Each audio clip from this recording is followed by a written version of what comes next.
Udah duduk situ lah. Oh, kita kan duduk.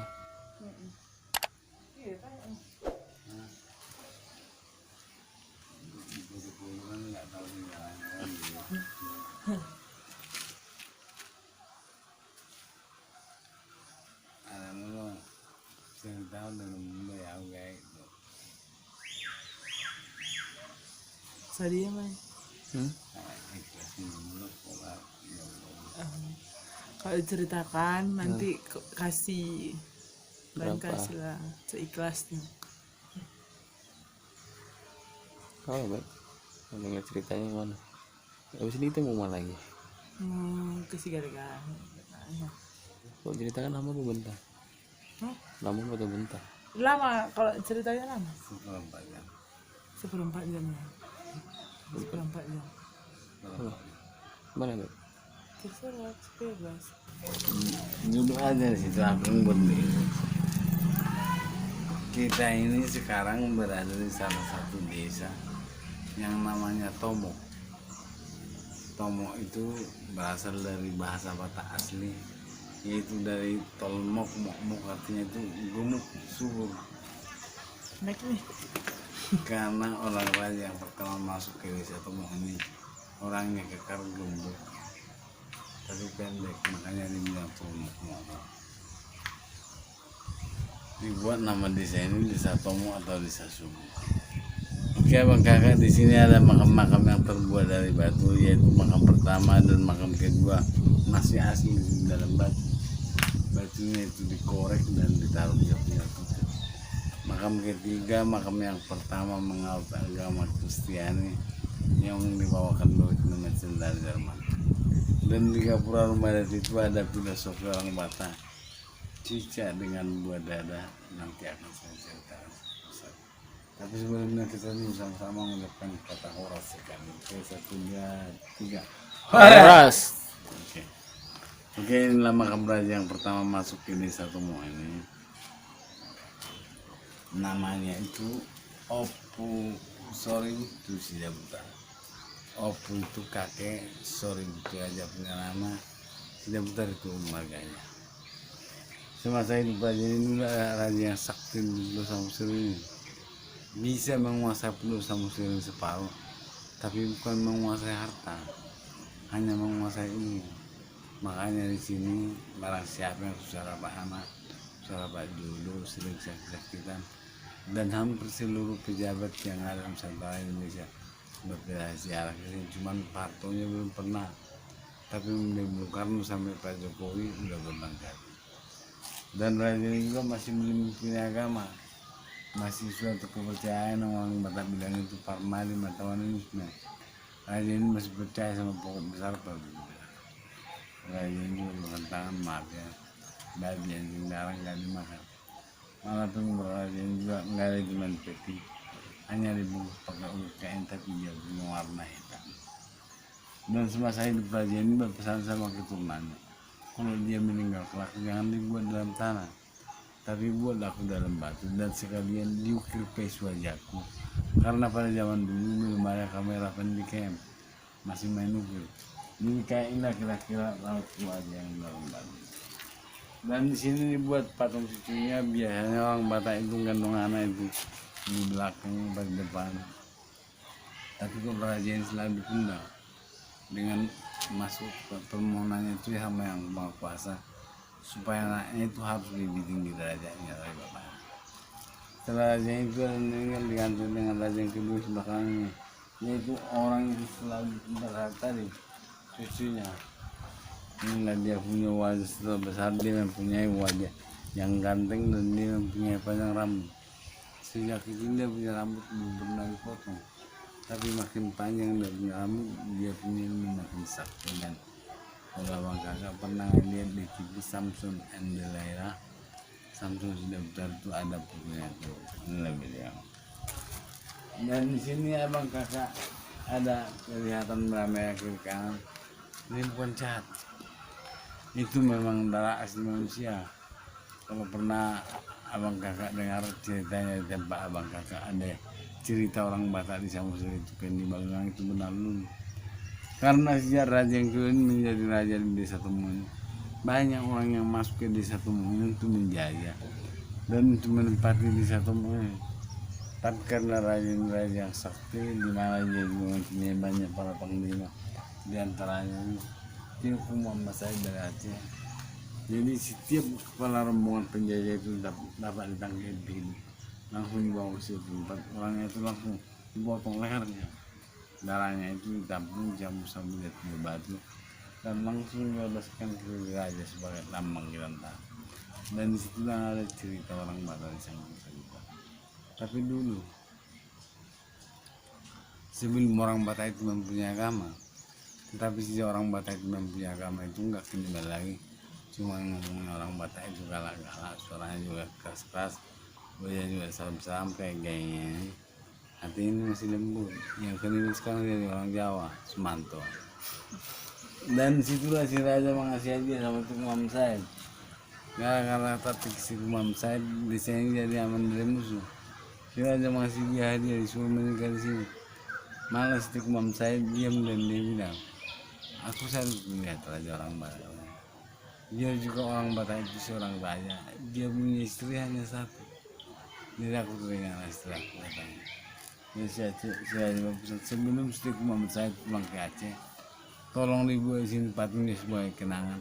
Karena dialah yang buat desa kita ini aman dari musuh katanya. Makanya dibuat di sini abang kakak patungnya pakai kopiah pertanda dari umat kaum muslim. Dan dia punya tangan kayak gini. Karena setiap musuh yang datang ke desa Tomohon, dialah yang suruh si raja untuk menghadapi. Tapi pada saat-saat gentingnya, musuh lebih banyak daripada orang sini. Setiap Muhammad Said memerintahkan sama semua prajuritnya supaya orang itu menghadapinya. Berkata dengan telanjang. Jadi orang yang penjahat tadi ngeliat telanjang itu tabu apa sial. Lalu orang itu lari dan dia berlaku sama raja. Dan si Muhammad Said datang ke desa Tomohon hanya untuk berkurung sambil mau menyalurkan agama Islam. Tapi karena sudah tadi mau sama orang, dia pulang ke Aceh, cuman dibuat di sini patungnya sebagai kenangan. Oke, dan itu patung yang di belakang itu bukan patung istrinya si raja. Itu hanya patung tunangan yang namanya itu Anting Malela Borsinar. Orang itu abang kakak udah pacaran selama 10 tahun. Pas tiba tanggal hari pernikahannya, undangan sudah datang, gong udah menikah. Tahu-tahu itu si Anting Malela minta janji dapat pelaminan. Dia bilang, kayaknya aku gak cerita lagi sama kamu katanya. Jadi si raja juga merasa heran. Dan si raja mencoba melihat dengan ini yang dimilikinya. Rupanya ada di antara undangan ini raja-raja yang lain merasa cemburu karena si Anting Malela itu termasuk bintangnya puluh sama Samosir. Jadi semua raja-raja pada senang sama dia. Dan ada yang buat suatu permainan itu namanya itu Dormas Junde. Dormas Junde itu untuk membuat perempuan itu peringatan di atas sadar. Dan dia pergi meninggalkan pernikahan tanpa pamit sama siapa.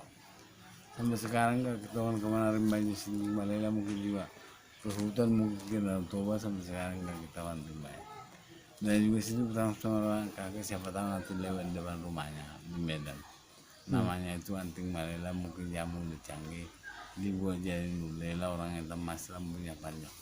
Kalau kebetulan abang lagi megang kamera, kameranya tolong dipoto, Pak Dewi tolong dipoto dan dikirim fotonya ke Tomo. Nanti kami kasih juga hadiah sama Anda, karena kami juga belum pernah melihat hanya dengan cerita orang tua. Dan akhirnya si raja ini menikah sama Onbo Samosir. Itulah si Onbo Samosir itu yang badannya gemuk, tapi ada satu lagi dia punya badan besar. Karena waktu orang Batak itu banyak rezeki. Makanya setiap pernikahan orang Batak selalu ada pepatah mengatakan marana satu itu mau marbo satu. Artinya itu orang tuanya itu mau sama yang kuasa supaya mendapat anak laki-laki 17, anak perempuan 16, semuanya 33. Pada waktu itu kembali Yesus apa tokoh, masa orang Batak mencari kayak teman Anda. Ya, teman Anda ini mas kawinnya mahalin dulu tapi sekarang udah menikah belum? Tapi akhirnya dia menikah sama Onbo sama Sultan. Cuman yang kuasa dari 5 laki-laki dan 2 perempuan, cuman dapat. Setelah 2 tahun meninggal dengan raja yang ketiga, yang pertama menganut agama Kristiani yang dibawakan oleh Imam Sendal. Setelah dia jual meninggal harus kubur dalam tanah, karena raja pertama sama raja kedua masih dalam batu. Tapi karena itu yang punya agama itu harus dari tanah kembali ke tanah. Dan dia juga buat batu hanya dibuat salib aja. Ini semua generasi raja pertama. Dari sini ada makam-makam kecil, itu bukannya makam para anak-anak, itu adalah makam prajurit raja yang meninggal dunia tanpa waktu perang. Setelah 10 tahun, 15 tahun kemudian, tulang-tulangnya diangkat ke sini untuk menghargai. Sekali juga itu tradisi orang Batak, kalau tua meninggal harus naikkan tulang-tulangnya. Itulah penghargaan yang terakhir bagi orang tua orang Batak. Oke, kita beralih ke Gapura. Di Gapura rumah itu ada gambar Cica dengan buah dada.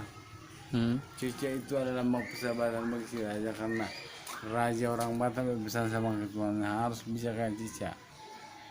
Orang Batak bisa ke rumah orang miskin, ke rumah orang kaya, ke desa, ke kota, ke masjid, ke gereja, dan menikah juga orang Batak. Sama siapa saja juga boleh menikah asal saling mencintai. Janganlah istilah paksa atau mendukung.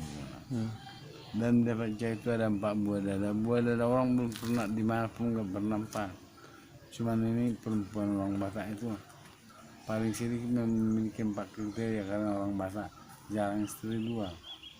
Di perempuan orang Batak harus memiliki pertama itu kesuburan, kedua kehidupan bisa menghidupi anaknya, ketiga keharmonisan, dan terakhir itu kesucian. Cica itu mengambil buah dada, maksudnya sejauh-jauh orang Batak itu pergi merantau, kalau dia udah berhasil kelak harus ingat dia kembali bahwa dia dibesarkan air susu. Karena pada zaman dulu belum ada jual susu apa toko. Kalau ada yang lupa sama orang tuanya berarti dia itu sudah anak durhaka atau sempurna. Dan terakhir di Gapura rumah itu ada 3 warna, putih, merah, hitam, atau 3 sama juga dengan ini. Putih itu adalah dunia atas surga bagi yang gak ada dosa. Merah masih dunia kita, sering terjadi pertumpahan darah atau dunia tengah. Hitam itu dunia bawah tanah atau dunia gelap atau apapun yang terjadi. Cuman yang Maha Kuasa yang tahu. Jadi emang kakak cukup sekian cerita makam dari Silabutar yang bawakan.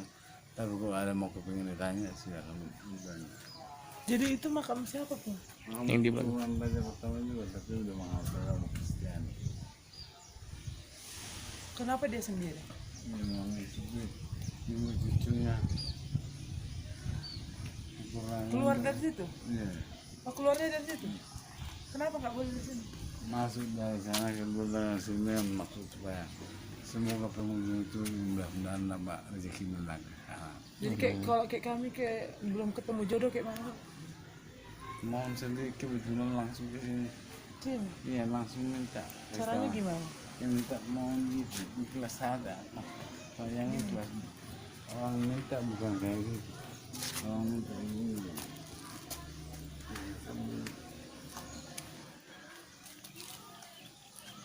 Tapi harus yang ikhlas ya.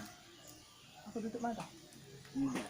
Bisa mau langsung mau dalam hati juga boleh. Dalam hati aja lah. Tapi